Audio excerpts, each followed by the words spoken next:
चहूबाजूला झाडी, सूर्यास्ताची वेळ आणि वातावरणात गारवा. आज आम्ही काँक्रिटीकरण मागे सोडून गावात आलोय. माझी मनी माऊ सगळ्या प्राण्यांबरोबर छान एन्जॉय करते आणि खरंच तिला असं हसताना, छान मातीत खेळताना बघून मी किती आनंदी आहे हे मी तुम्हाला नाही सांगू शकत. कारण प्राण्यांची तिला सवय व्हावी, तिला पाळीव प्राणी आवडावे ही माझी कायमच इच्छा आहे.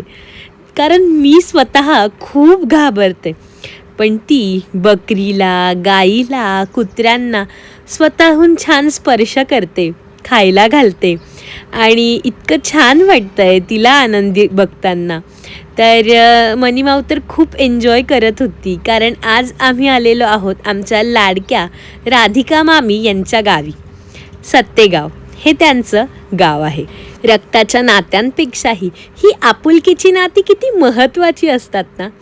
आम्ही सगळं सोडून आज शेतात ताज्या ताज्या भेंड्या तोडतोय आणि हा आनंद खरंच शब्दात वर्णन न करता येणार आहे. ही मला मिळालेली सगळ्यात मोठी भेंडी आणि हवेचा आनंद घेताना, शेतीचा आनंद घेताना मीही तितकीच हिरवी झाली आहे. तर या आहेत गव्हाच्या उंब्या.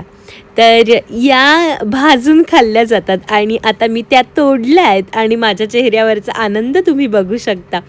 तर मामांनी आणि बाबांनी छानपैकी त्या पेटवून त्यांना भाजलं आहे आणि असं नॅचरली या सगळ्या गोष्टी बघताना मला खूप आनंद होत होता. आणि इतक्या सुंदर त्या उंब्या भाजल्या गेल्या, त्यात वेगळाच आनंद आहे की इतकं छान चहूबाजूला सगळं वातावरण इतकं सुंदर होतं. तर मामींनी हे खूप छानपैकी निवडलं आणि हे आहेत आमचे जंगम काका. तर जंगम काकांनी माझ्यासाठी हे सोलून दिलं आहे आयतं मायतं, कारण मला ते सोलता येत नव्हतं आणि मी ते खाल्लं आणि मला इतकं आवडलं.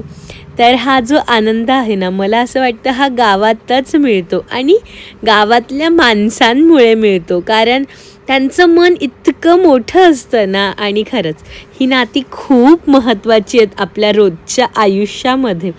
तर राधिका मामींबरोबर आम्ही खूप एन्जॉय केलं आणि इतकं छान वाटत होतं.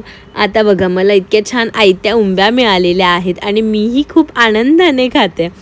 तर आम्ही यापूर्वीही सत्तेगावला गेलो आहे, भरपूर आनंद लुटला आहे आणि आजही साधारणतः 2-2.5 तास आम्ही तिथे थांबलो असू, पण इतका आनंद मिळाला आहे ना आम्हाला.